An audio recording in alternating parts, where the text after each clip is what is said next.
भाग अरे अरे अरे बोला राज अरे अरे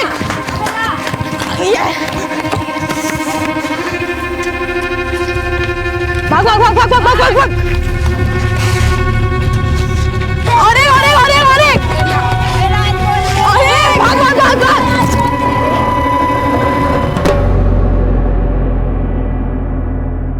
खेल खेल में किसी दुर्घटना का हो जाना कोई अचरज की बात नहीं है, लेकिन खेल को हमेशा खेल की भावना से ही खेलना चाहिए। अमरावती महाराष्ट्र 2014। 8 साल के दीपू को खेल खेल में गेंद लगी और गहरी चोट लग गई, और उसके बाद जो खेल शुरू हुआ तो ऐसे गहरे जख्म लगे कि सारा अमरावती थर्रा उठा।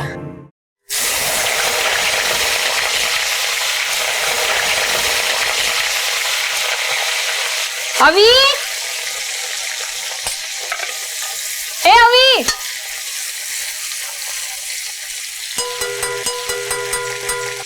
अवी कुठे गेला हा मुलगा? ये दरवाजा किसने बंद किया?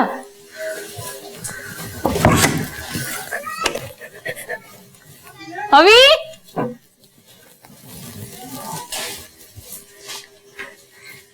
अवी यहाँ पे क्यों बैठा है? भूख नहीं लगी तुझे? चल खाना खाते आजा। क्या हुआ है? चल आजा। अरे आ ना, यहाँ पे क्यों बैठा है तू? आजा, भूख नहीं लगी तुझे? अरे क्या हुआ? क्या हुआ है तुझे? तबीयत तो ठीक है तेरी? हाँ क्या हुआ बेटा, बोल ना। हाँ क्या हुआ? हाँ नाही, अरे बाबा असतील। काय मुलगा? या अविनाश कैसा आहेस? हाँ तेरे लिए क्या लाया? बिस्किट खाएगा ना? गुड, अच्छा प्यारा बच्चा। ए सुरभि, हाँ अगर जरा पानी घेऊन ये। ओए आले आले। अरे दरवाजा क्यों लगा रहा है? कितनी गर्मी है बाहर। सुबह से ऐसे ही कर रहे हैं, पता नहीं क्या हुआ इसे। क्या हो गया बाबा? हाँ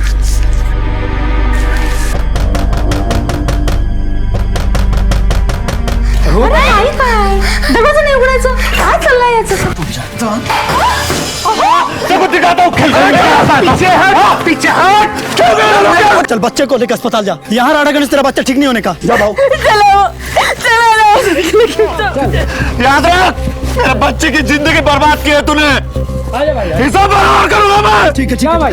हिसाब बराबर करूंगा। जा हॉस्पिटल, जा हॉस्पिटल।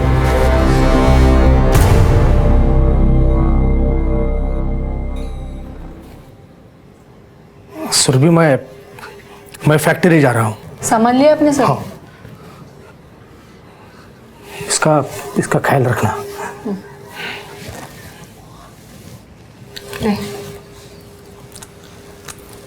मैंने जानबूझकर नहीं मारा उसको, गलती से लग गया उसको। तू चुपचाप खा बरं। आई, मैं एक हफ्ते से स्कूल भी नहीं गया। स्कूल तो क्या, मैं घर के बाहर भी नहीं गया। आज मैं थोड़ी देर अपने दोस्तों के साथ खेलने जाऊं? प्लीज आई, थोड़ी देर।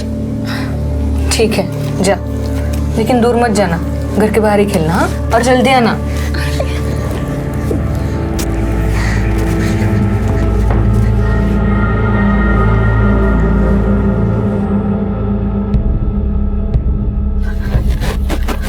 अभी अभी बेटा, अभी को देखा कहीं? नहीं, पता नहीं काकी।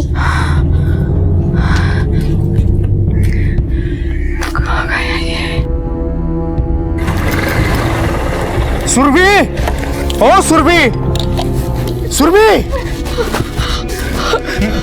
मिला? नहीं, अब ढूंढो ना उसे।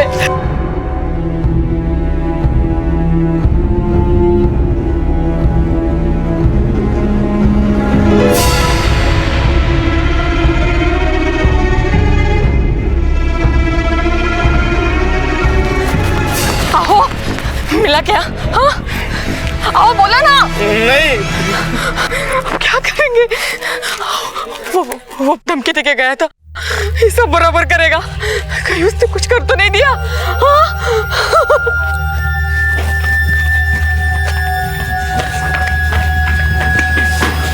खोल, दरवाजा खोल।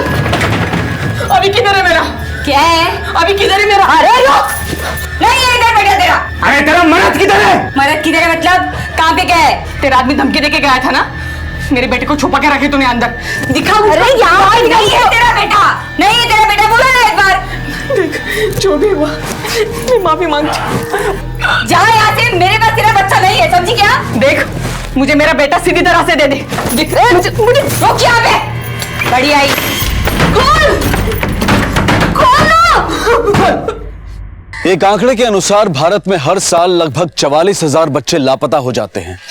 अपने बच्चे को खोने का गम क्या होता है, इसकी कल्पना भी नहीं की जा सकती। अशोक और सुरभि बदहवास अपने बच्चे को गली मोहल्ले में खोज रहे थे, और इस बदहवासी और डर के पीछे उस धमकी की लटकती तलवार भी थी जो किशोर नाम का शख्स उन्हें दे गया था।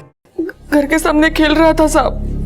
तुम कहाँ थे? सब मैं तो फैक्ट्री चला गया था सब, लेकिन मैं घर से निकलते वक्त वो तो घर में सब खाना खा रहा था। खाना खाने के बाद वो बाहर खेलने के लिए गया था साहब। आधे घंटे बाद मैंने देखा तो वहाँ पे कोई नहीं था। मैंने आसपास भी पूछा, पूरे गली में देखा साहब, मगर वो कहीं नहीं है। वो धमकी देके गया था। कौन? साहब वो अपने बस्ती में रहता है, वो किशोर साठे साहब। उसके बच्चे को छोड़ूंगा नहीं मैं इसको, याद रख। मेरे बच्चे की जिंदगी बर्बाद की है तूने। चलो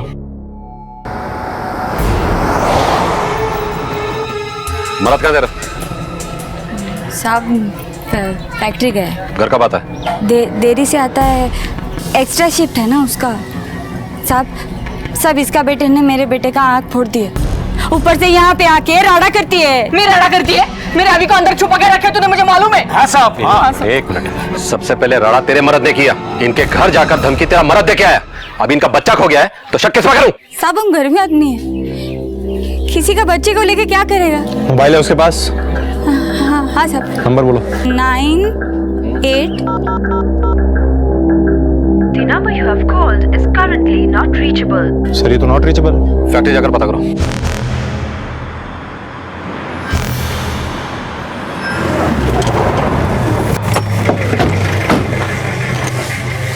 किशोर साठे कहाँ है? किशोर साठे साहब आज वो नहीं आया। कल आया था? देखता हूँ साहब मैं। देखो। हाँ साहब कल आया था। उसका कभी किसी से कोई झगड़ा फसाद या मारपीट? नहीं सर। स्वभाव कैसा है उसका? थोड़ा सा खिसका हुआ आदमी है, उसको गुस्सा बहुत ज्यादा आता है और हमेशा ही टेंशन में रहता है। सब वो ये नागरे इसी के साथ काम करता है। नागरे एक मिनट आ। सलाम। किशोर साठे कहाँ है? मालूम नहीं साहब, आज नहीं आया हो। अच्छा, इधर भी कोई तुम्हारी उससे बातचीत हुई है क्या? हुई थी साहब, कल बात हुई थी। उसके बच्चे की आंख को चोट लगी हुई है साहब, बहुत गुस्से में था साहब। मेरे बेटे की जिंदगी बर्बाद कर दी उसने, छोड़ूंगा नहीं मैं उस पिल्ले को। थोड़ा सनकी है साहब, बहुत जल्द खोपड़ी गर्म हो जाती है साहब उसकी। जाओ। किशोर साठे की कोई तस्वीर है? हाँ सर देता हूँ मैं, ये सर।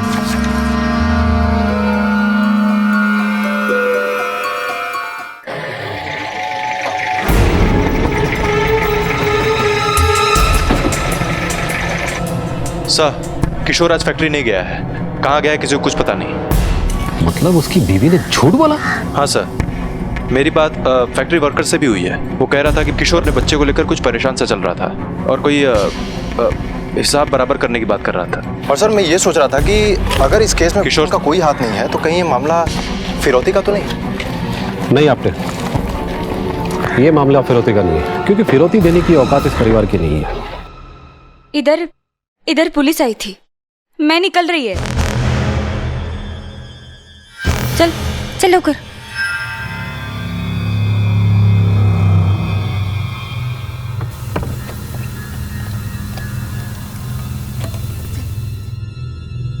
किशोर फरार था और अब उसकी बीवी भागने को तैयार। ये माजरा क्या था समझ पाना मुश्किल था। हालांकि तर्क की सुई निरंतर इस बात की ओर इशारा कर रही थी कि हो ना हो बदले की आग में किशोर ने बच्चे को अगवा कर लिया और अब जब पुलिस की तहकीकात शुरू हुई तो पूरा परिवार भागने पर है। कानून से भागना तो नामुमकिन है ही, लेकिन अपने आप से भागना भी बेहद कठिन, मन परछाई की तरह पीछा करता है। इसीलिए तो सुरभि के मन में बैठा अविनाश रह रहकर उसे पुकार रहा था।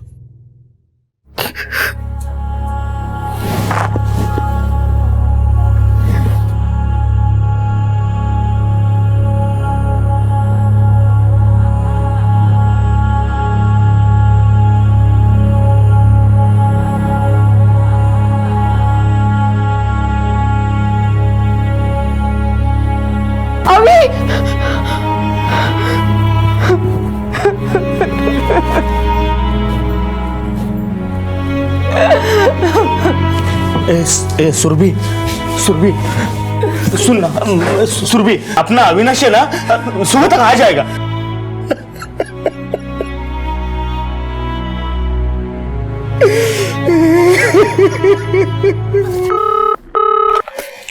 हेलो, किधर?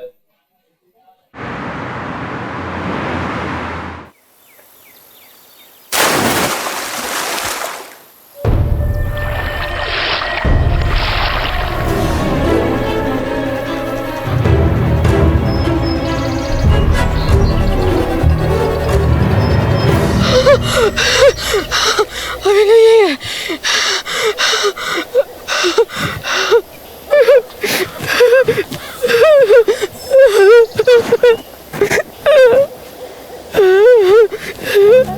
सर, बॉडी को इधर लाते किसी ने नहीं देखा।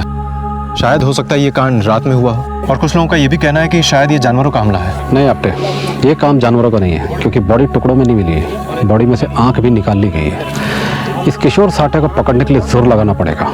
उसकी औरत के बारे में कुछ पता चला? नहीं सर, लेकिन उसका मायका नासिक में है, हम उसके बारे में पता लगा रहे हैं। इस किशोर साठे का मिलना बहुत जरूरी है। अविनाश मिल गया, लेकिन सबको दहला गया, अपने माँ बाप को बिलखता छोड़ गया। पुलिस का मानना था कि यह किसी जानवर का काम नहीं बल्कि किसी इंसान की करतूत है। पर क्या इंसान इतना अमानवीय हो सकता है? शायद इंसान ही इतना अमानवीय हो सकता है। अगर यह हत्या थी तो किसने की थी यह हत्या? किशोर ने। किशोर अब भी फरार था और पुलिस उसे चप्पा चप्पा तलाश कर रही थी।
मेरे को मेरे बच्चे की कसम है साहब, मैंने कुछ नहीं किया। धमकी तूने दी थी ना? हाँ साहब, धमकी मैंने दिया था साहब, मैं कबूल करता हूँ साहब। अभी आप ही बताओ साहब, मेरे बेटे की जगह अगर आपका बेटा होता, उसके अगर किसी ने आग फोड़ी होती, आपको गुस्सा आता कि नहीं साहब? मेरे को भी गुस्सा है साहब, लेकिन मैंने उसको मारा नहीं साहब, कसम से नहीं मारा।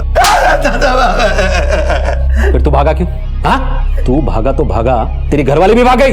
दोनों साथ मिलकर कांड करते हो और यहाँ का ड्रामा करता है। नहीं साहब, मैं तो औरंगाबाद गया था साहब। क्यों? वो फ्री का ऑपरेशन होता है साहब, आग का। मेरे दोस्त का कोई डॉक्टर पहचान वाला है, उसको मिलने गया था साहब। ए, कहानी मत बना। अगर हम लोगों ने वहाँ हॉस्पिटल में जाके पूछताछ कर ली ना तो सब सच पता चल जाएगा। पूछो साहब, जिसको पूछना है पूछो, वहाँ डॉक्टर चौहान है साहब, वहाँ पूछ लो साहब। फिर तेरी बीवी क्यों भागी? अरे वो अशोक और उसकी औरत मेरे घर पे आके झगड़े कर रहे थे साहब, उसके बाद आप लोग आ गए। मेरी बीवी डर गई साहब, इसलिए वो दीपू को लेके कोल्हापुर चले गई, उसकी बहन रहती है वहाँ पे। उस बच्चे की लाश मिली है, लाश। तेरे बच्चे की एक आंख गई, बदले में तूने दोनों आंख ले ली। अरे मैंने कुछ नहीं किया साहब, मैंने उसको नहीं मारा। मैं मेरे बच्चे की कसम खा के बोलता हूँ साहब, मैंने नहीं मारा।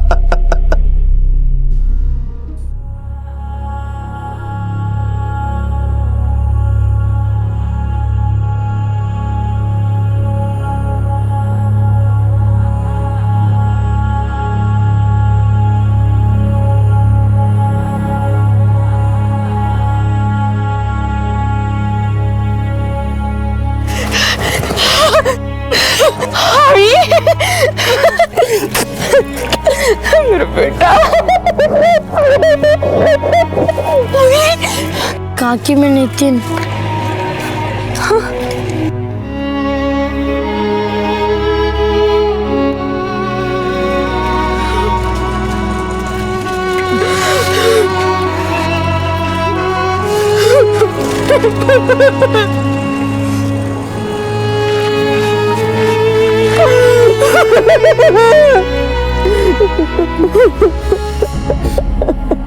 सर, औरंगाबाद की पुलिस ने जांच करने के बाद बताया है कि किशोर साठे नाम का शख्स निर्मल आई हॉस्पिटल में किसी आई स्पेशलिस्ट से मिलने आया था। मतलब ये किशोर साठे सच बोल रहा है? हाँ सर, और इसकी बीवी नासिक नहीं बल्कि अपनी बहन के यहाँ कोल्हापुर गई है। बड़े ताज्जुब की बात है। अगर इस किशोर साठे ने बच्चे को नहीं मारा तो किसने मारा और क्यों? बच्चे की खरीद फरोख्त भी हो सकती थी, फिर मौत ही क्यों, वो भी इतनी गहरे में? सुराग की एक लकीर कुछ दूर चलकर मिट गई। शक की सुई किशोर की तरफ इशारा करती हुई वापस लौटकर अपने स्थान पर आ गई। एक बार फिर से पुलिस को शुरू से शुरू करना पड़ा, नए रास्ते पर चलना पड़ा। लेकिन पुलिस को मालूम था कि सबूत सामने है, बस जटिलता की धुंध उसे घेरे हुए है। अविनाश की लाश से बड़ा सबूत क्या होगा? और फिर वो जहां मिला वो तालाब, उस रास्ते ही तो अपराधी आया होगा।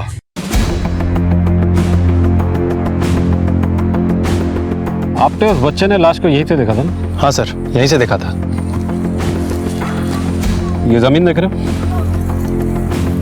हाँ सर, लेकिन यहाँ पर इतने घास है और पथरीली जमीन है तो पैरों के निशान मिलना मुश्किल है। पैरों के निशान तो यहाँ थे ही नहीं, क्योंकि बॉडी को यहाँ से नहीं, वहाँ वो झाड़ियों के बीच में तो जमीन दिखाई दे रही ना? हाँ सर, वहां से फेंका गया है।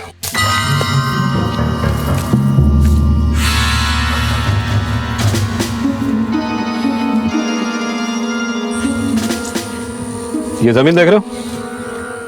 हाँ सर, लेकिन ये तो बिल्कुल सपाट है। सपाट थी नहीं, बनाई गई है। हाँ सर, यहाँ दो चार निशान हैं कुछ चौकोर से।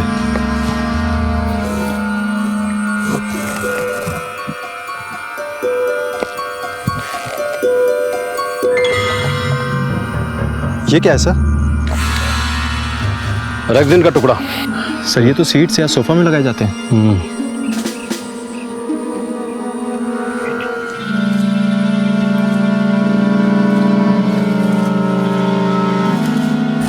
कातिल जो कोई भी था बड़ा होशियार था।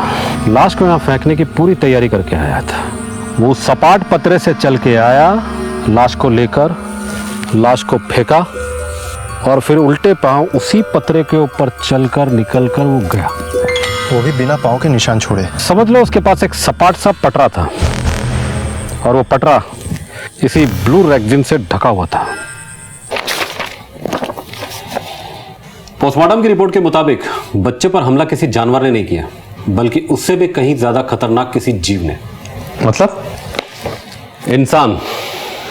बच्चे को गला दबा के मारा गया, उसकी आंखें किडनी दोनों निकाल ली गई, वो भी सर्जिकल ब्लेड से। Surgical blades? अब तो ये केस बड़ा जटिल होता जा रहा है। इस पोस्टमार्टम की रिपोर्ट ने तो इस केस की पूरी दिशा ही बदल दी। हाँ सर। ये अपराध किसी ऐसे आदमी ने किया है जिसे सर्जरी की समझ है। ऑर्गन निकालने के पीछे कोई बहुत बड़ा मकसद हो सकता है, नफरत, बदला, इससे भी कुछ बड़ा। हाँ सर, अब तो ये किशोर वाली बात भी कंफर्म हो चुकी है। मुझे तो ये मामला ऑर्गन ट्रैफिकिंग का लगता है। अच्छा, अमरावती में कितने हॉस्पिटल होंगे? छोटे बड़े कुल मिलाकर कोई दर्जन भर। इन सभी हॉस्पिटल में जाओ और पता करो हाल फिलहाल में कोई ऑर्गन ट्रांसप्लांट का केस आया कि नहीं। Okay sir.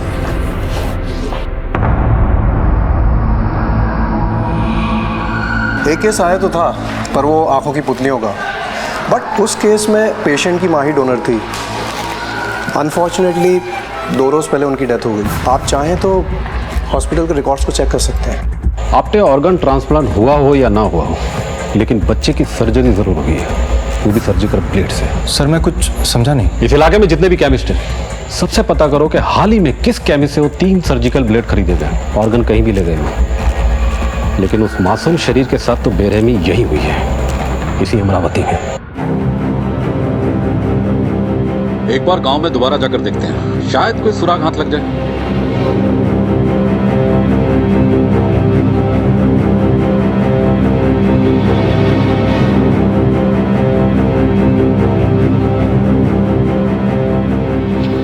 अरे बेटा इधर आओ। आप लोग अविनाश को जानते हो ना? जी। अच्छा बेटा, उस दिन अविनाश के साथ क्या हुआ था? मैं, अविनाश और अनमोल खेल रहे थे, उसके बाद मैं और अनमोल चले गए, फिर पता नहीं क्या हुआ। अच्छा, किसी अनजान आदमी को अविनाश के साथ कभी देखा था? हाँ, एक चॉकलेट अंकल थे। कौन चॉकलेट अंकल? वो अविनाश को चॉकलेट देते रहते थे। तुमने कभी उसे देखा? नहीं। तो फिर कैसे पता? अविनाश हमें बताता था।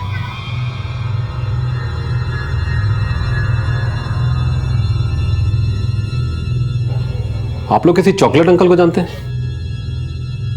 नहीं साहब। अविनाश ने कभी जिक्र नहीं किया? नहीं। यहाँ पर अविनाश का सबसे करीबी और पक्का दोस्त कौन है?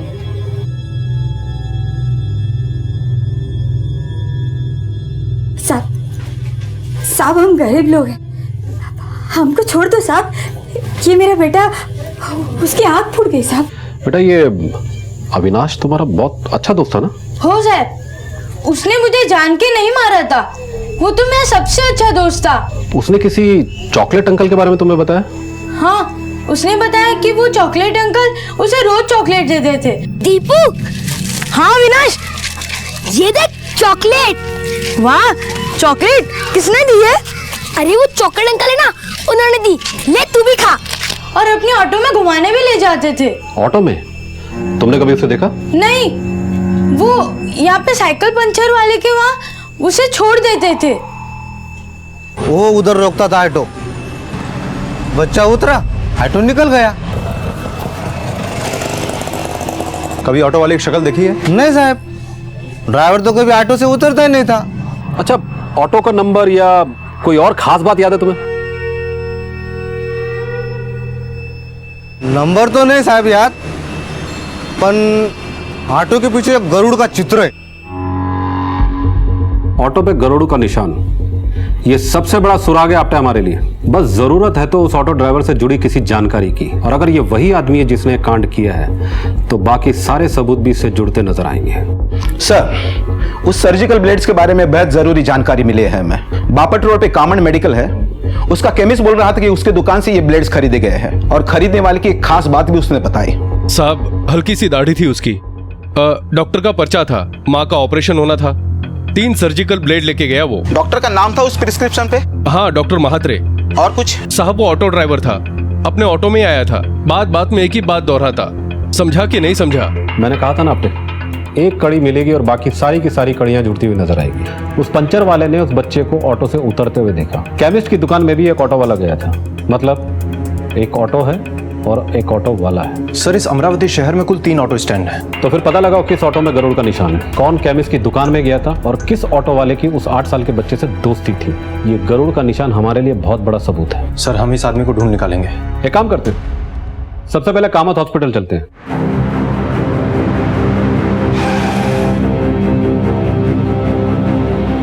सर, पिछले 3 दिनों से यहाँ कोई मेजर ऑपरेशन तो नहीं हुआ, और हमारे सर्जन भी पिछले 1 हफ्ते से छुट्टी पे है। जिस प्रिस्क्रिप्शन को दिखाकर उस आदमी ने 3 सर्जिकल ब्लेड खरीदे, उस पे किसी डॉक्टर मात्रे का नाम लिखा था। कुछ 2 साल पहले यहाँ डॉक्टर मात्रे काम करते थे।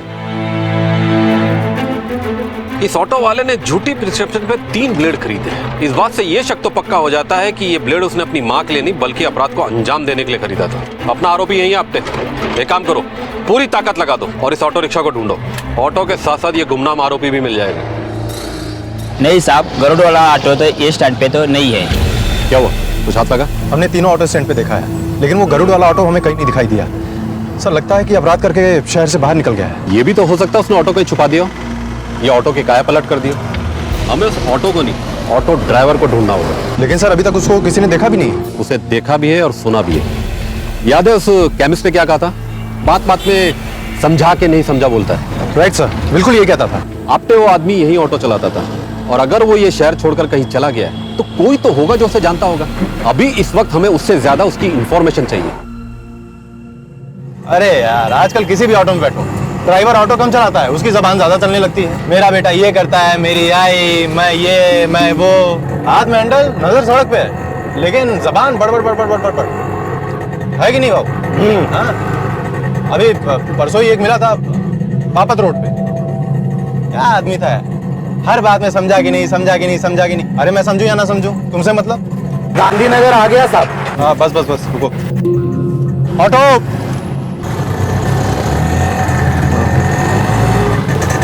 क्या भाई, कहाँ से हो? मैं नासिक से साहब। आप किधर से? मैं पुणे से। इधर क्या करते साहब? मैं वो ठेकेदारी करता हूँ। भाई भी 3 साल पहले ठेका लेता था सातारा में। अरे कल यार कोई ऑटो वाला मिला था। क्या आदमी था रे? आदमी मतलब? वही हर बात में समझा कि नहीं, समझा कि नहीं, समझा कि नहीं। संतोष सिकरे, जानता है उसको? 1 नंबर का टोपी बाज आदमी। लगता है अमरावती में वापस आ गया। लौट आया मतलब?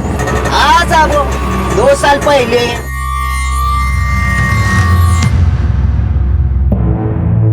क्या भाई लोग? नहीं हुआ यार तुम लोग ऐसा ही अक्का जिंदगी इधर ही रगड़ता रहेंगे क्या? तो तू क्या मर्सिडीज खरीदने वाला है क्या? बात करता है। देखता जा बाबा, देखता जा। 6 महीने साल भर के अंदर ना तू अपने को पहचान नहीं पाएगा। समझा कि नहीं समझा? अब उस आदमी का कुछ समझ में नहीं आता था। किधर से आता था, किधर से जाता था। 2 नंबरी आदमी था साहब वो। एक दिन अरे सुन तो सही। अरे किधर भाग रहे रे बाबा? हाथ कहीं को रहे तू इतना? बहुत गड़बड़ हो गई। गड़बड़? अपनी जान ले लेंगे। अरे पर हुआ क्या रे बाबा? बोलेगा तो सही। मैं बाद में मिलता हूँ। क्या हुआ बोलना? फिर उसका क्या हुआ? कुछ मालूम नहीं पड़ा साहब। एक काम करो, अपने सभी खबरियों से कांटेक्ट करो, कोई ना कोई खबर तो जरूर निकलेगी। Okay sir. ऑटो चालक, गरुड़ का निशान और सर्जिकल ब्लेड्स। तहकीकात और तथ्यों के जुड़ने से जो शक्ल सामने आई थी वो थी संतोष शिकरे की। संतोष अविनाश से मिलता था, उसे चॉकलेट देता था। तो क्या उसी ने मासूम अविनाश की हत्या की थी? कानून में सबूत के अलावा गवाह की भी अहम भूमिका होती है। संतोष हत्यारा है, ये महज अभी एक अटकल थी, एक अनुमान था, और इस अनुमान को जरूरत थी एक गवाह की। लेकिन कोई तो होगा जिसने देखा होगा इस जघन्य अपराध को होते। चीखेगा मैं और चीखेगा। अरे मेरे बाप, चुप करना। क्या बके जा रहा है? बकेगा मैं और बकेगा। साला किसी के बाप से नहीं डरता मैं।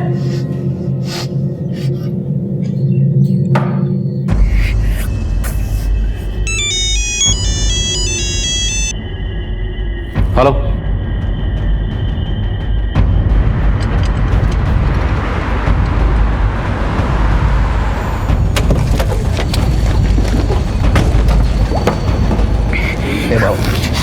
ये जो कुछ हुआ ना उसे भूलने का, इस बात को भूलने का। ऐसे कैसे भूलेगा? पकड़ो साले को।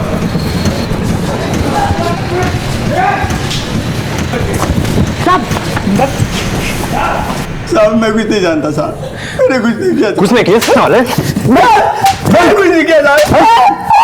कुछ नहीं किया? नहीं साहब, सब बोलता हूँ साहब, सब बोलता हूँ।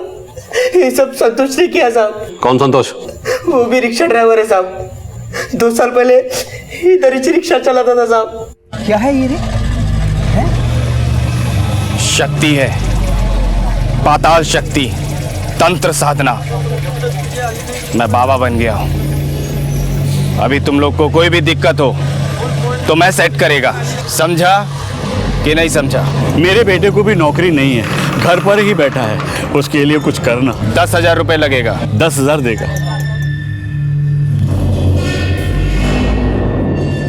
फिर मेरे गुरुदेव ने एक ऐसा मंत्र मारा, सीधा बाटली के अंदर। अरे मेरा काम हो गया, मेरे बेटे को नौकरी मिल गई मुंबई में। आप सब लोग मिठाई खाओ, आप भी मिठाई खाओ, आप भी लीजिए और आप भी मिठाई खाओ। मैं बोला था ना कि मैं सब कर सकता है। समझा कि नहीं समझा? समझ गया रे बाबा, समझ गया। उसके पास बहुत लोग आने लगे साहब। भाई मेरी माँ 2 हफ्ते से बीमार है, बहुत बीमार है, तू कुछ करना।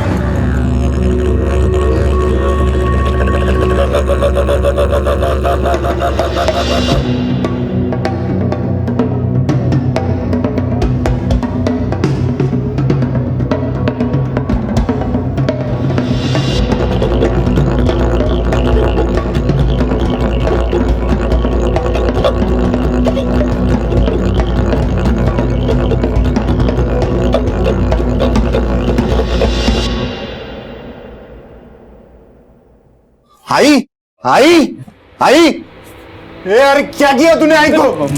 मैंने कुछ नहीं किया। क्या किया? मैं कुछ नहीं किया। मैं कुछ नहीं किया।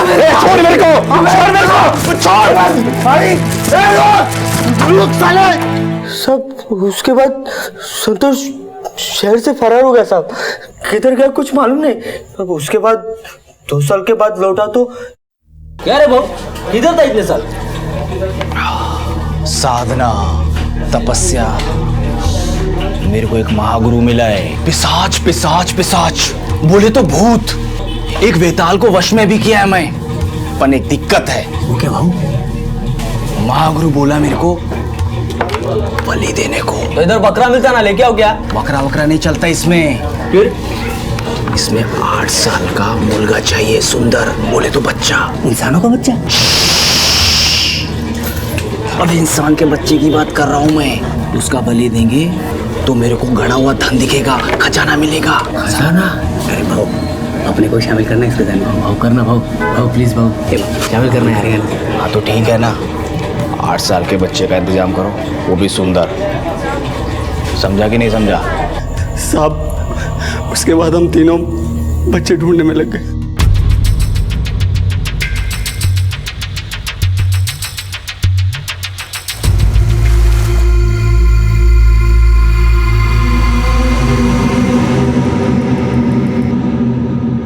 इस बात में अब कोई शक नहीं रह गया था कि इस पूरे कांड का मास्टरमाइंड कौन था और किसकी शैतानी सोच का नतीजा था ये। हालांकि इस अपराध में प्रभु और रवि बराबर के भागीदार थे, लेकिन इस कुकर्म का सरगना था संतोष शिकरे। संतोष अब भी लापता था। अब तक वो पुलिस को चकमा देने में कामयाब रहा था, लेकिन अब बारी पुलिस की थी। अरे तू आ तो सही, चल। अरे भूलेगा तो? अरे दिखाता हूँ, चलना। अरे क्या है? ये देख। अरे ये तो वही जगह है ना जिधर हम लोगों ने लाश डाला था। अरे वही तो, यहीं पे खजाना है। इधर ही? हाँ। अरे मेरे को सपना आया था, मैंने सपने में आके यहाँ पे खोदा तो मुझे 100 रुपया मिली। देखा देखा, मैं बोला था ना बलि और उसके बाद तंत्र। अपने को खजाना दिखेगा, दिखाना खजाना। अब इधर ना। हाँ इधर ही।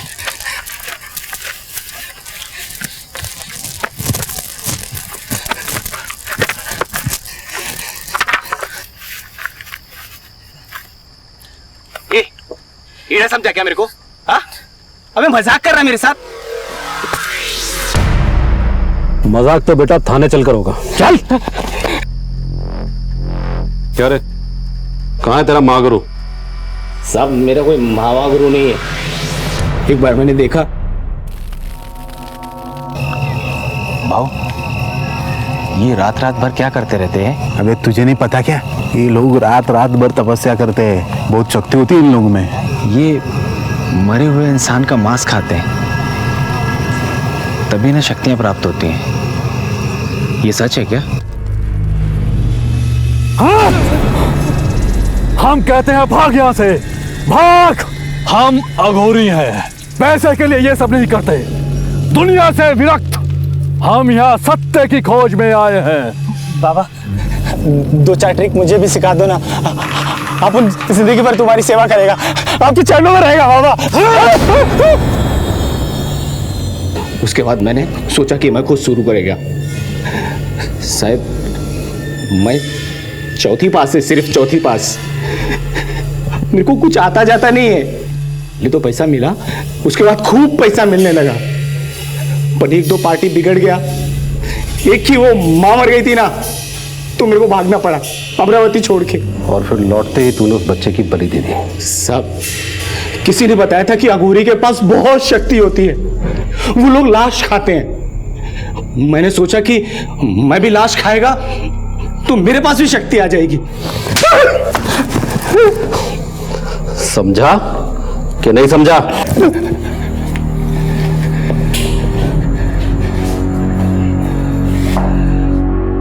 हर तरह से, हर तरीके से, हर हाल में पैसा कमाना ये नई सोच का नया पैमाना बन गया है। इंसान की जान, इज्जत और आत्मसम्मान की कोई कीमत नहीं रह गई। इसीलिए तो मासूम अविनाश मारा गया। संतोष और उसके साथियों को आजीवन कारावास की सजा सुनाई गई है। लेकिन अफसोस इस बात का है कि ये सजा सिर्फ गुनहगारों को ही नहीं, बल्कि बिना किसी गुनाह के अविनाश और उसके माता पिता को भी मिल गई। बच्चे परिवार की आत्मा हैं, समाज की आधारशिला हैं, सच्चाई और मासूमियत का कल्प वृक्ष हैं। बच्चे वक्त की धरोहर हैं। इनकी निगरानी करें। सतर्क रहें कि कहीं कोई संतोष, रवि और प्रभु इन्हें वक्त के अंधेरों में ना घेर लें। आपसे फिर मुलाकात होगी अगले एपिसोड में और खुलासा करेंगे एक और जुर्म का। तब तक अपना ख्याल रखें और देखते रहें क्राइम पेट्रोल। सबक एक को, सीख हम सबको। जय हिंद। चलो विद्या की माँ, जल्दी करो। आई, तेरे लिए इस बार बेंगलोर सिल्क पक्का। रहने दे। अगर आई तू फिर शुरू हो गई। महीने में 4 बार जाती है मैं टूर पे, तू हर बार। अरे इसकी तो आदत है, आंखों में लीकेज है इसके। तू आजा। Bye bye bye.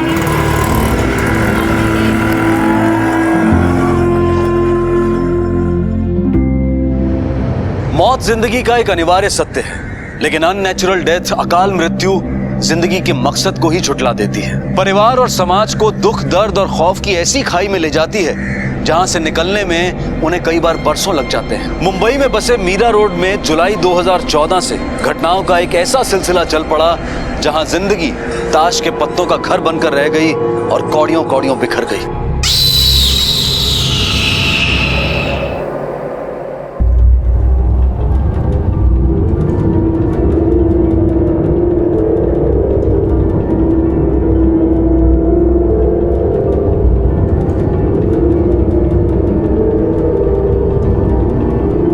पवन,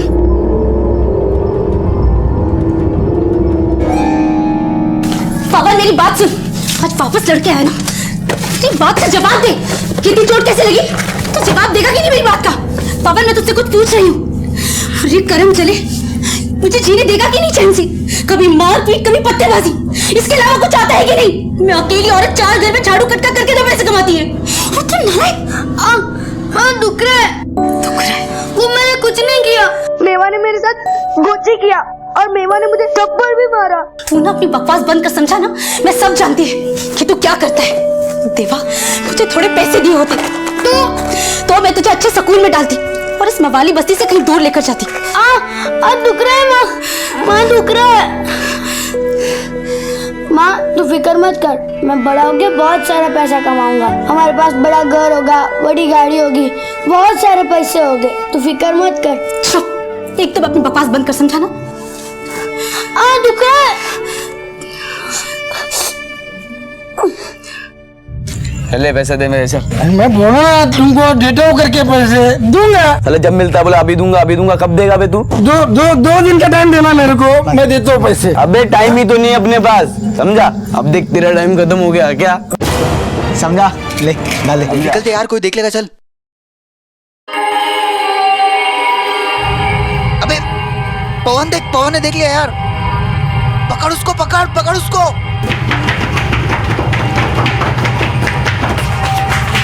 ये रुक।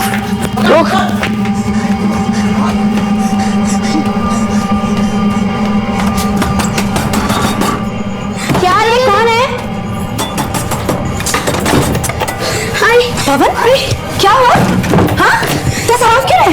क्या हुआ? अरे वो लोग मुझे मार देंगे। कौन मार देगा? पवन, हुआ क्या? बताएगा कौन मार देगा? क्या कर लिया है तू? अरे मैंने कुछ नहीं किया। तेरी कसम आई, उन लोग ने एक आदमी का खून भी कर दिया। सच में आई, वो लोग मुझे भी मार देंगे। अरे कौन किसको मार देगा? मेवा और उसके दोस्त मुझे मार देंगे। कुत्ते के पिल्ले बाहर निकल। खोल रे, खोल। बाहर निकल कुत्ते का पिल्ले। तू जा।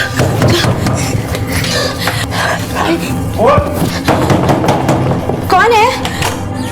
पिल्ला किधर है तेरा? वो इधर। अरे हट। कोई नहीं है। बोल किधर है तेरा पिल्ला? कोई नहीं है, मैं बोल रही हूँ। नहीं बोलेगी, मैं खुद देखता हूँ। मैं बोल रही है ना, वो नहीं आया घर पे। आई शपथ नहीं आया। चुप रहे, मेरे को देखने दे। कहाँ है तेरा पिल्ला? किधर है तेरा पिल्ला? खून सवार है मेरे सर पे। मैं बोल रही है ना, कोई नहीं है। आएगा तो बोल उसको। जो देखा, जो सुना, अगर किसी को बोला ना, तिल्ली निकाल लूंगा मैं उसकी, और तेरे हाथ में उसका कटा हुआ सर रखूंगा मैं। क्या समझी? किसी को कुछ नहीं बोलेगी, न वो बोलेगा। समझा? उसको कुछ नहीं बोलना। ए चिकने, समझा इसको? समझ जा जो भाई ने बोला है।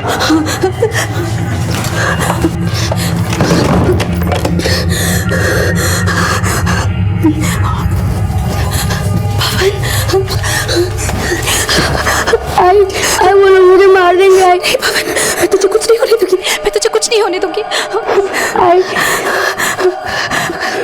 साहब, मुझे पता है सब किसने किया। किसने? मेवा और उसके दोस्त लोगों ने किया है। उसे छोड़ दो साहब, उसने कुछ नहीं किया है साहब, वो गलत लोगों के संगत में है साहब। जो कुछ कहना थाने में आके बोलना। साहब कुछ नहीं किया मेरे बेटे ने साहब। तूने खबर दी ना पुलिस को? चल अरे साहब कुछ नहीं किया, गलत लोगों के साथ।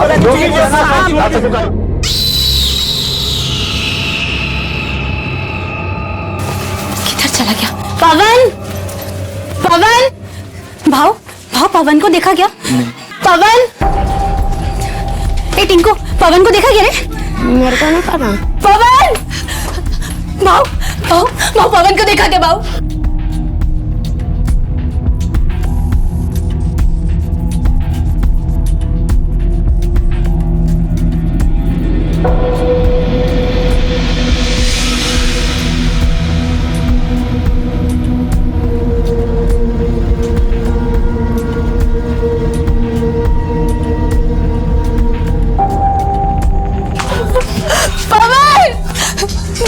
भाव पवन को देखा कि मैं सुबह से ड्यूटी कहीं नहीं मिल रहा भाव। पवन का कोई पंगा उंगा तो नहीं हुआ था?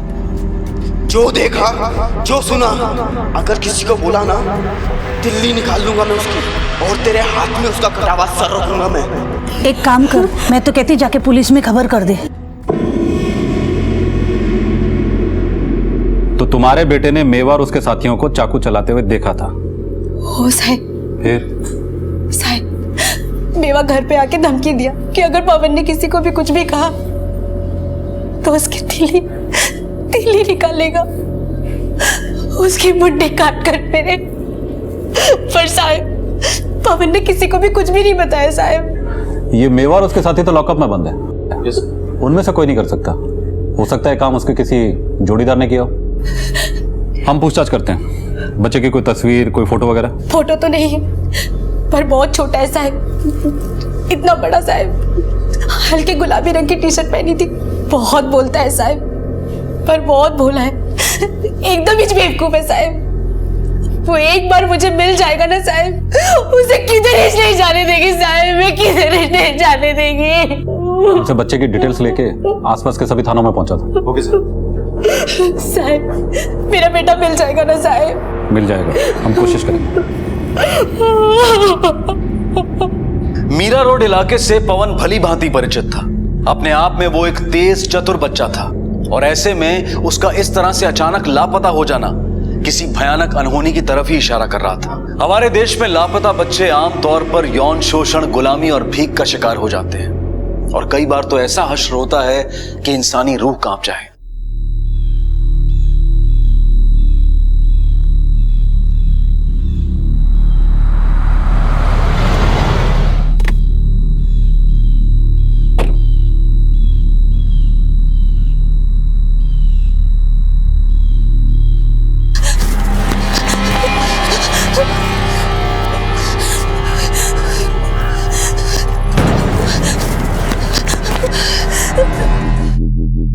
सर, बच्चे की पोस्टमार्टम रिपोर्ट, मौत जहर खाने से हुई है। और जहर उस केक में था जिसे बच्चे ने हाथ में पकड़ा हुआ था? हाँ सर। यह सड़क मीरा रोड इंडस्ट्रियल एरिया से होकर गुजरती, जिसके किनारे उस बच्चे की लाश मिली। देशमुख जरा ध्यान से देखो, इस सड़क के किनारे बहुत सारी फैक्ट्रीज हैं, जिनमें से कई फैक्ट्रीज में सीसीटीवी कैमरास लगे हुए हैं। हाँ सर। बच्चा सड़क पर दूर से चलता हुआ आया। ये देखो, ये एक सीधी सड़क है, तकरीबन कोई 3-4 किलोमीटर लंबी। हो सकता है इनमें से किसी फैक्ट्रीज में लगे हुए सीसीटीवी कैमरास में उस बच्चे की कोई तस्वीर कैद हुई है। मैं भी पता करता हूँ सर।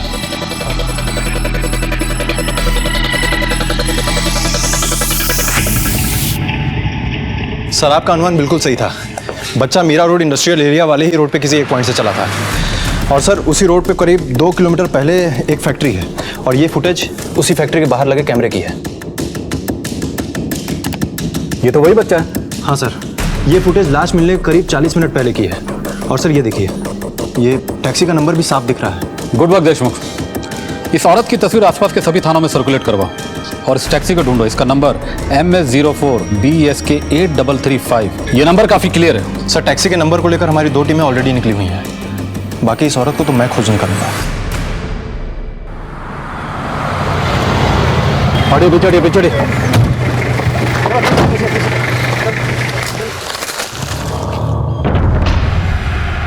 ये तो वही लड़की जिसे हमने सीसीटीवी पे फुटेज में देखा था।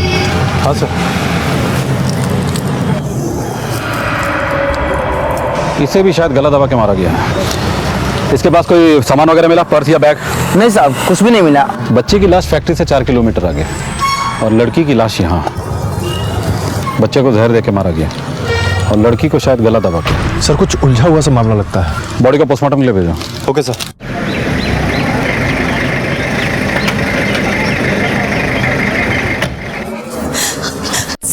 साहब मेरे बच्चे की कोई खबर साहब? अभी तक तो नहीं, लेकिन हमारी तलाश जारी है। जैसे कुछ पता चलेगा हम आपको बता देंगे। वो मिलेगा आपको साहब, मेरा दिल कहता है मेरा पवन आपको मिलेगा। बस मुझसे थोड़ा नाराज हो गया साहब। मैं उसको मारती थी, डांटती थी, गालियां देती थी ना, इसीलिए बस नाराज होकर कहीं भाग गया साहब। लेकिन मैं उससे बहुत प्यार करती है साहब। इस दुनिया में उसके सिवा मेरा और कोई नहीं है साहब, कोई नहीं है। अभी आप घर जाओ, जैसे कोई खबर लगती है हम आपको बता देंगे। सर उस टैक्सी का नंबर जाली था। मैंने आरटीओ के सारे रिकॉर्ड चेक करवाए हैं। ऐसा कोई नंबर है ही नहीं। सभी लोकल टैक्सी स्टैंड पर जाकर पर्सनली चेक करो और सभी टैक्सी ड्राइवर को बच्चे और लड़की की तस्वीर दिखाओ। हो सकता है इनमें से किसी ने उन्हें टैक्सी पे जाते हुए देखा। Okay sir. और हाँ, आसपास के सभी थानों में जाकर पता करो कि पिछले 10 एक दिनों में कोई गुमशुदगी की रिपोर्ट तो दर्ज नहीं हुई किसी बच्चे या फिर सर किसी लड़की की। Right sir. आपके थाने में इस बच्चे को लेकर कोई कंप्लेन आई है क्या?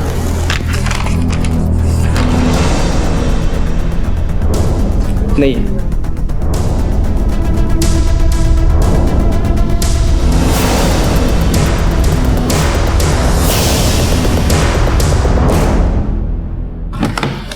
सर उस लड़की के साथ पहले बलात्कार हुआ, बाद में बड़ी बेरहमी के साथ गला घोटकर उसकी हत्या कर दी गई। और सर हमें बच्चे के बारे में एक जानकारी भी मिली है।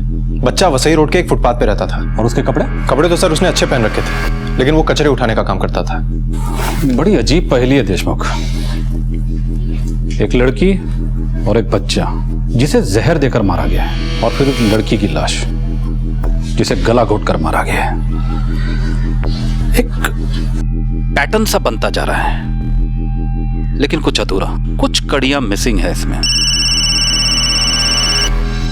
हेलो, क्या हुआ सर? नायगांव पुलिस स्टेशन से इंस्पेक्टर साठे का फोन था। बता रहा था कि काशी नायगांव के पास एक लड़की की लाश मिली है। बॉडी में पहचान के लिए कोई भी चीज नहीं मिली है।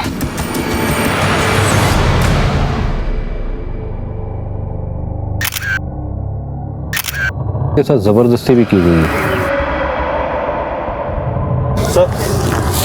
सर अपने पुलिस स्टेशन में एक बुजुर्ग पति पत्नी आए हैं, उनकी बेटी खो गई है। ज्यादा को बोलो उनको मॉर्ग लेके जाए। Okay sir.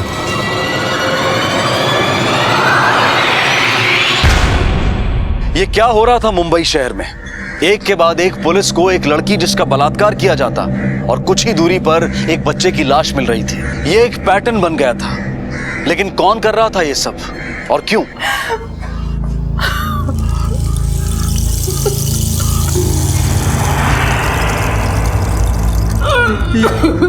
अपनी मृदुल नहीं है ये, काय को रोती है? हाँ? अपनी बेटी को कुछ नहीं हुआ। हाँ।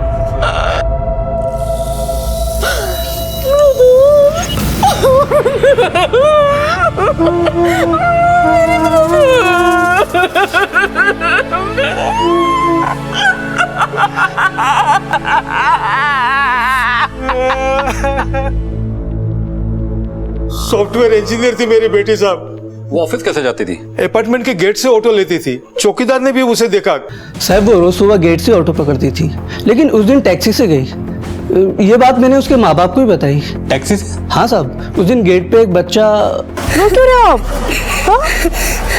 कहाँ रहते हो आप? पूनम नगर।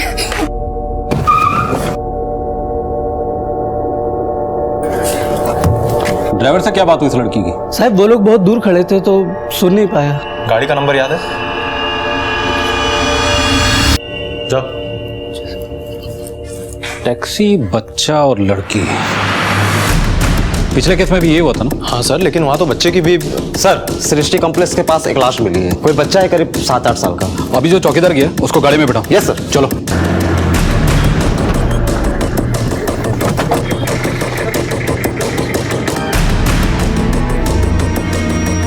साहब, ये तो वही बच्चा है जो कल मृदुल मैडम के साथ टैक्सी में बैठा था।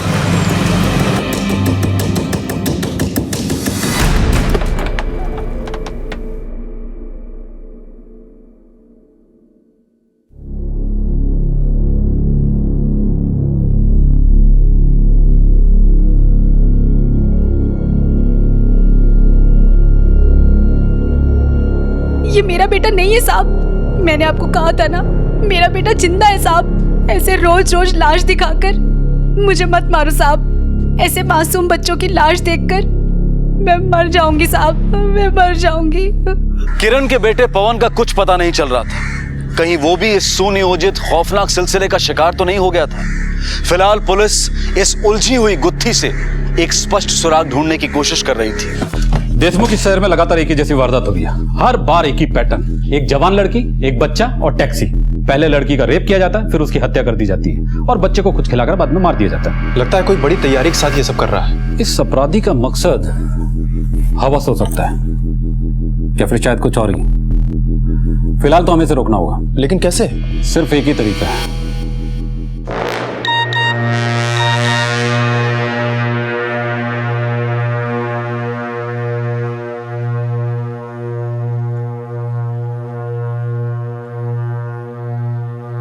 और हीरो ने क्या डायलॉग मारा पता है? जास्ती बोलेगा नहीं तो इधर ही 3 का 13 कर देगा मैं।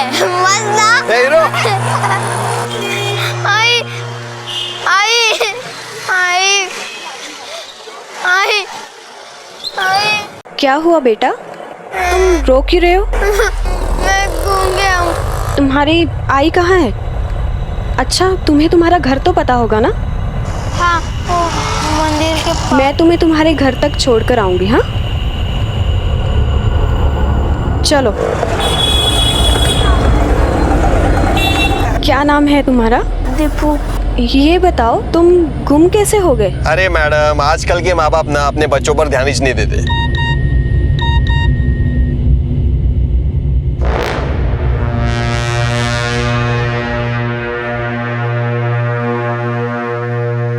वैसे आजकल टैक्सी में ट्रैवल करना कितना रिस्की हो गया है ना?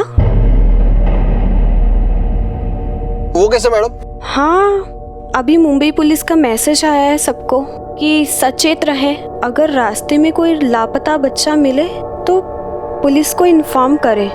और लिखा है कि ऑटो या टैक्सी में ना बैठे।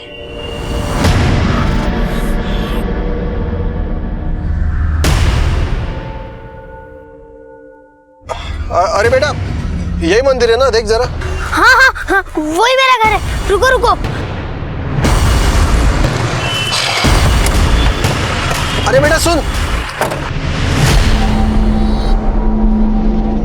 चलो मैडम, आपको छोड़ देता हूँ।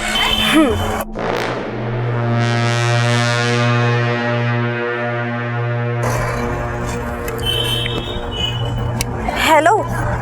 हाँ मम्मी, मैं टैक्सी में ही हूँ। हाँ हाँ हाँ, मैं घर पहुँच ही रही हूँ। 10 मिनट में मैं पहुँच ही जाऊँगी, ठीक है? हाँ।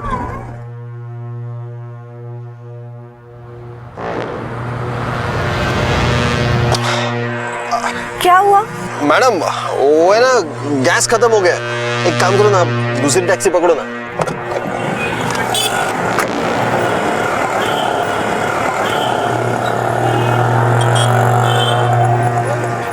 काश के इस लड़की ने इस घटना की सूचना पुलिस को दे दी होती। काश के पुलिस इस खबर के आधार पर उस दरिंदे को पकड़ पाती। आमतौर पर लोग पुलिस को जरूरी इंफॉर्मेशन समय रहते नहीं देते, अपने सामाजिक और इंसानी कर्तव्य का पालन नहीं करते। 2 हफ्तों तक मुंबई शांत रहा। या तो अपराधी शहर से निकल गया था या फिर पुलिस को इतना सतर्क देखकर खामोश हो गया था।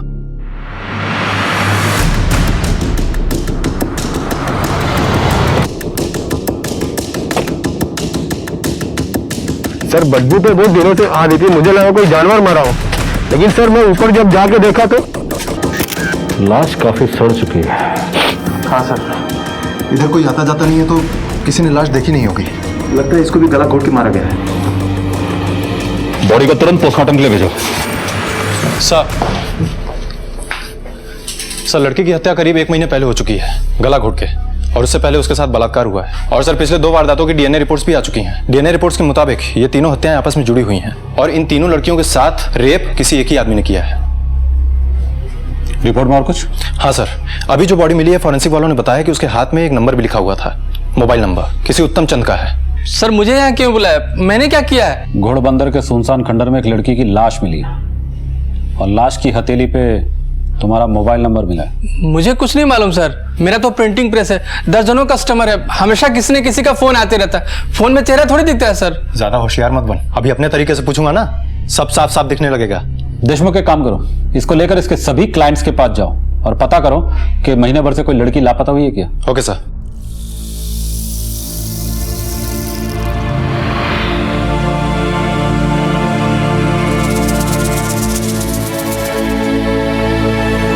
सर उत्तम चंद के क्लाइंट्स में से किसी को कुछ नहीं मालूम उस लड़की के बारे में। हेलो, हाँ ठीक है। क्या हुआ सर? लड़की के ऑफिस का पता चल गया। सर विद्या पाठक हमारी कंपनी की मार्केटिंग एग्जीक्यूटिव थी और उस दिन वो बेंगलोर के लिए निकली थी सर। बेंगलोर क्यों? बेंगलोर में हमारी कंपनी का एक ब्रांच है, लेकिन उस दिन के बाद उसकी कोई खबर नहीं मिली। उसके पेरेंट्स भी बहुत परेशान हैं और हमने वसई पुलिस स्टेशन में कंप्लेंट भी दर्ज कराई है। विद्या के पेरेंट्स कहाँ रहते हैं? सर वो विरार से आती थी। उसके हाथ पे ये नंबर मिला था। सर विद्या की एक आदत थी, वो कुछ भी किसी से भी बात करती थी तो नंबर अपने हाथ पे लिख लेती थी। और सर What happened? आप कौन? सर ये हमारे जीएम है मिस्टर विकास पटेल सर। सर पुलिस को विद्या की लाश मिली। What? My God! अभी 6 महीने पहले तो उसने हमारा ऑफिस ज्वाइन किया था। ये सब कैसे हुआ? पुलिस जांच कर रही है। एनीवे मुझे निकलना होगा, मेरी एक इंपॉर्टेंट मीटिंग है बोरीवली में। एंड अगर आपको मेरी कोई भी हेल्प की जरूरत हो, आप ये मेरा कार्ड रखिए। Please call me any time. I am really sorry, I will have to rush. Okay?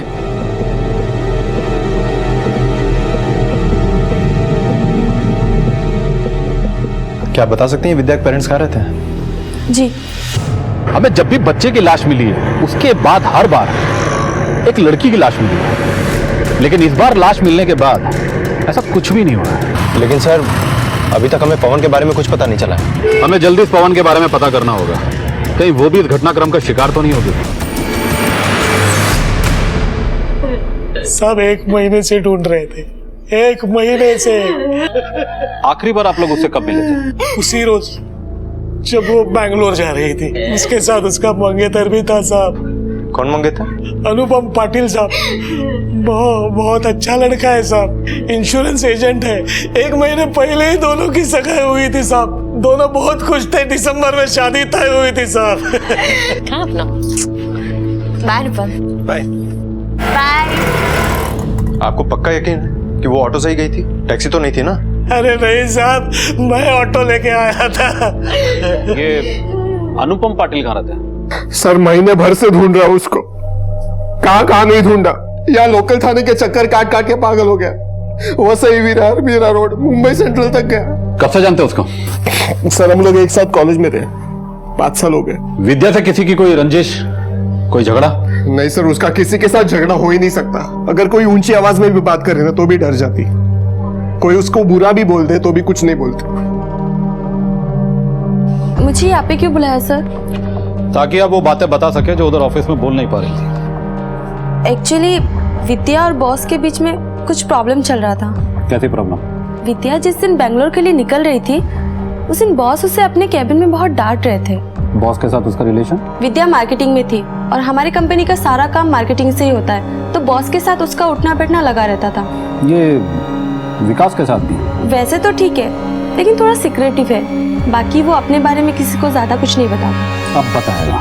देखिए मुझे जो मालूम था मैंने आपको बता दिया है। वो महज एक एम्प्लॉय थी and I am really sad कि उसके साथ जो कुछ भी हुआ, इससे ज्यादा मुझे कुछ पता नहीं है। फिर तो हमें आपको थाने में 1-2 दिन और रखना पड़ेगा। किस जुर्म में? अगर आप हमारे साथ कोऑपरेट नहीं करेंगे तो मजबूरन हमें आपकी रिमांड लेनी पड़ेगी। देखिए, मैं अपने लॉयर से बात करना चाहता हूँ, और आप ये कैसे कह सकते हैं? 20 साल हो गए मुझे इस नौकरी में, कुछ कुछ नजरें पड़ना हम भी अच्छे तरीके से जानते हैं। अभी आप बताएंगे या कोर्ट से ऑर्डर मंगवाऊं? देखिए, अब वो मैं और विद्या, हम दोनों के बीच में कुछ चल रहा था। क्या?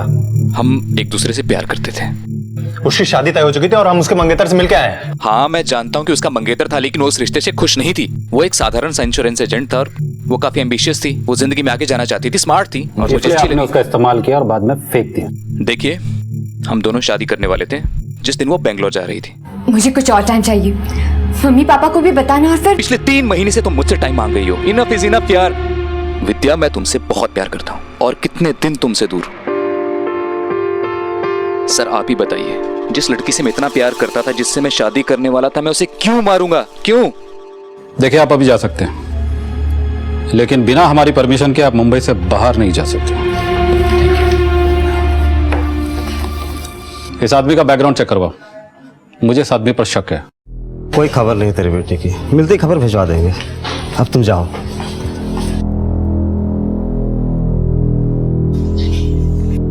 सर, इस आदमी की बेसिक डिटेल्स मिल चुकी हैं।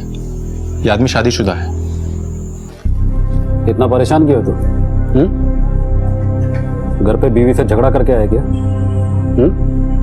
बीवी को बुलवाऊं या फिर? देखिए, हमारा डाइवोर्स होने वाला है। मेरे लॉयर से बात हो चुकी है। अपने अफेयर के बारे में तो अभी तक बीवी को बताया नहीं, फिर डाइवोर्स कैसे लेगा तू?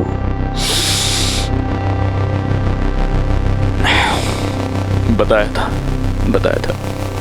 आपको पता है कि प्रॉब्लम क्या है? ये विद्या मुझे 3 महीने से शादी की डेट के लिए टाल रही थी, जिसकी खातिर मैं अपनी 7 साल पुरानी शादी को छोड़ रहा था।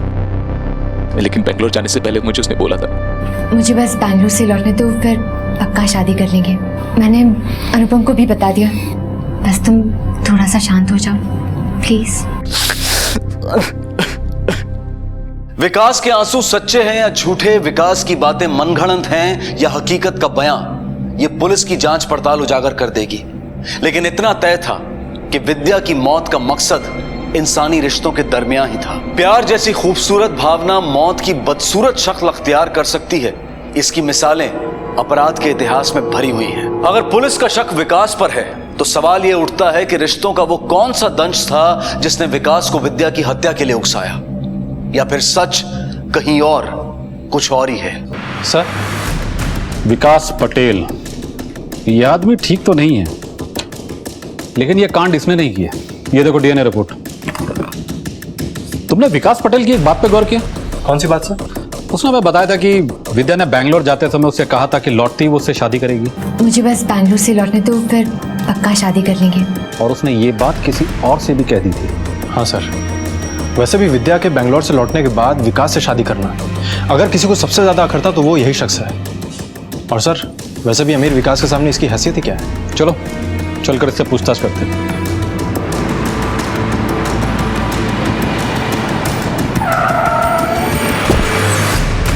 नहीं सर, ये नहीं हो सकता।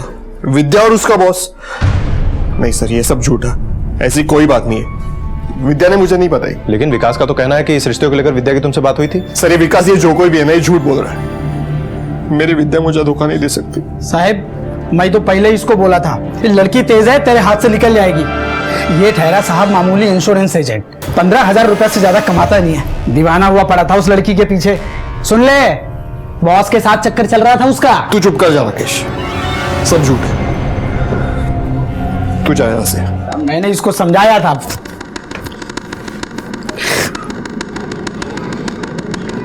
इस अनुपम से तो कुछ पता नहीं चला। एक काम करो, इसका डीएनए टेस्ट करवाओ और अपना एक आदमी सिविल में खड़ा रखो। Okay sir.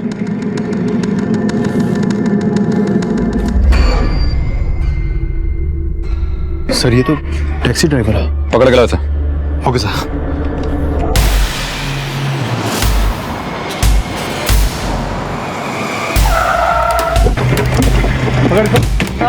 मुझे क्यों पकड़? मैंने क्या किया सर?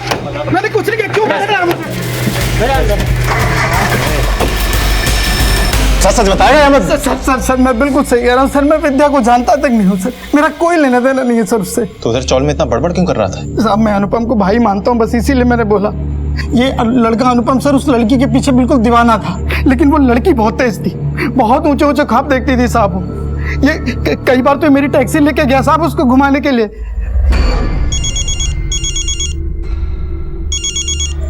हाँ हेलो, क्या? कंट्रोल रूम को अलर्ट कर दो और उसको पकड़ो। सर अनुपम के चौल से अपना ही आदमी था। अनुपम अभी अभी वहां से निकल रहा है और सर उसके हाथ में कुछ बैग वगैरह भी था।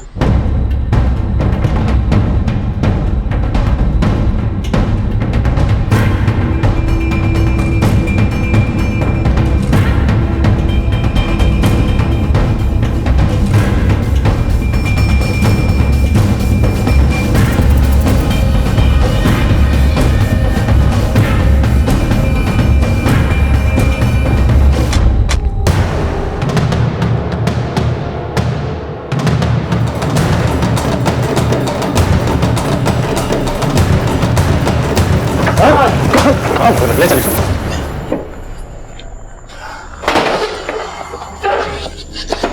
विद्या के बैंगलोर जाने के कुछ रोज पहले मैंने पता कर लिया था क्या चल रहा है उसके और उस कमीने विकास के बीच। कैसे? फोन नहीं उठा रही थी मेरा।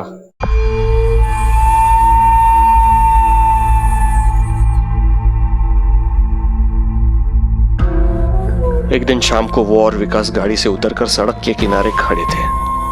जब मैंने देखा तो मेरा खून खौल गया।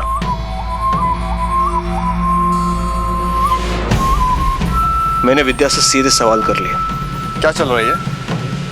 कौन था वो? वो अनु, मैं तुझे बताने ही वाली थी। क्या? कि अपना ये एंगेजमेंट, शादी नहीं हो सकता, बस पहले की तरह फ्रेंडशिप। दिमाग तो ठीक है? हाथ छोड़ मेरा। मैं लाइफ में कुछ बनना चाहती हूँ, बहुत पैसे कमाने हैं मुझे। मैं तेरी छोटी सी खोली में अपनी लाइफ बर्बाद नहीं कर सकती। फिर क्यों किया एंगेजमेंट? देख, मैं उसको छोड़ूंगा नहीं और तेरे को भी नहीं, याद रख। फिर एक रोज विद्या बैंगलोर के दौरे पर निकल रही थी। सॉरी बोलने आया हूं तेरे को। मेरे को तेरी सॉरी वॉरी नहीं चाहिए, तू जा यहाँ से। देख, मेरे को तेरा प्रपोजल मंजूर है, हम दोस्त रहेंगे, तू जा उसके साथ। चलती हुआ ध्यान रखना अपना। विद्या वहां से विदा हो गई। मुझे मालूम था विद्या रेलवे स्टेशन ऑफिस होके ही जाएगी। Bye bye. बाय। मैंने राकेश से उसकी टैक्सी ले ली और विद्या ऑफिस से छूटने के 5 मिनट पहले ही उसके ऑफिस के गेट के सामने खड़ी कर दी। टैक्सी मुंबई। विद्या बैठ जाओ, मैं तुम्हें छोड़ देता हूँ। तुम क्यों आया? तुम बैंगलोर जाने से पहले एक आखिरी बार तुम्हें स्टेशन छोड़ना चाहता हूँ।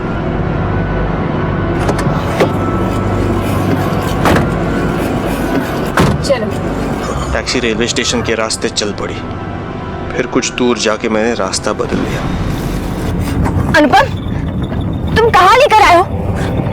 गाड़ी रोको अनुपम, गाड़ी रोको। सारा शरीर नफरत से जल रहा था मेरा। विद्या को अंदेशा हो गया। ये मुझे कहाँ लेकर आए हो? मुझे तुमसे जरूरी बात करनी है। मुझे तुमसे कोई बात नहीं करनी, मुझे स्टेशन जाना है। मैं छोड़ रहा हूँ ना तुम्हें, मेरी बात सुनो, बहुत जरूरी है। मुझे तुमसे कोई बात नहीं करनी। मेरी बात सुनो। गला घोटकर मार डाला मैंने उसको, पर उससे पहले उसकी इज्जत। उसको मारकर भी चैन नहीं मिला मुझे। जब भी लड़की लोग को देखता ना साहब, पागल हो जाता मैं, दिमाग खराब हो जाता मेरा। नफरत सी हो गई थी औरत जात से। फिर मैंने सोच लिया, शांति का अब एक ही उपाय है, एक ही तरीका। इसलिए मैंने एक प्लान बनाया। रास्ते के किसी गरीब बच्चे को मैं पैसे देके, एक्टिंग का झांसा देके उसे उठा लेता, उसे अच्छे महंगे कपड़े पहनाकर क्या करना है, कैसे करना है समझा देता, और फिर कहीं किसी सड़क पे किसी लड़की के सामने यही लड़का खो जाने की एक्टिंग करता था। मैं सही मौके पर राकेश की टैक्सी लेके सामने पहुंच जाता, मदद करने के बहाने दोनों को टैक्सी में बिठा लेता था, और लड़की का रेप और मर्डर करके बच्चों को जहरीला के। मैंने अखबार में पढ़ लिया, पुलिस को कुछ लाशें मिली है, आपका अलर्ट भी देखा। फिर मैं रुक गया। 3 लड़कियां और 2 बच्चे, और भी कोई था तेरा शांति का जरिया? हाँ था ना, एक को तो मैंने भाईंदर की खाड़ी में फेंक दिया, उसे आप ढूंढ नहीं पाएंगे। एक बड़ा पत्थर बांध दिया उसके गले में। और बच्चा? लोहानी टॉस के पीछे वाले जंगल में। अरे क्या साहब, रोज रोज कहाँ लेकर जाते हो? मैंने कहा ना मेरा पवन जिंदा है, उसे कुछ नहीं हुआ। कल रात में मेरे सपने में आया था और मुझे कहा माँ मैं आ रहा हूँ मैं।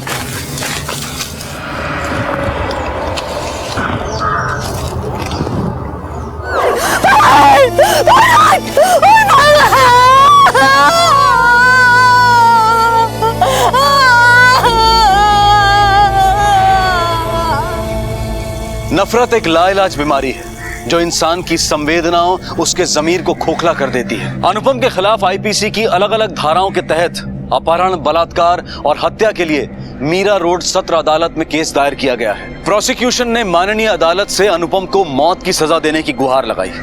बच्चों की जिंदगी को अपराध का जरिया बनाया गया। मासूम लड़कियों की इज्जत और जान ली गई। अगर गौर से देखा जाए तो इसकी मुख्य वजह सतर्कता में कमी थी। किसी ने सच कहा है, eternal vigilance is the price of liberty, यानी निरंतर सतर्कता आजादी की कीमत है। आपसे फिर मुलाकात होगी अगले एपिसोड में एक और नए केस के साथ। तब तक अपना और अपने परिवार का ख्याल रखें और देखते रहें क्राइम पेट्रोल। सबक एक को सीख हम सबको। जय हिंद। इस तरह के और भी एपिसोड देखने के लिए हमारे चैनल को सब्सक्राइब करें और बेल आइकन दबाना ना भूलें।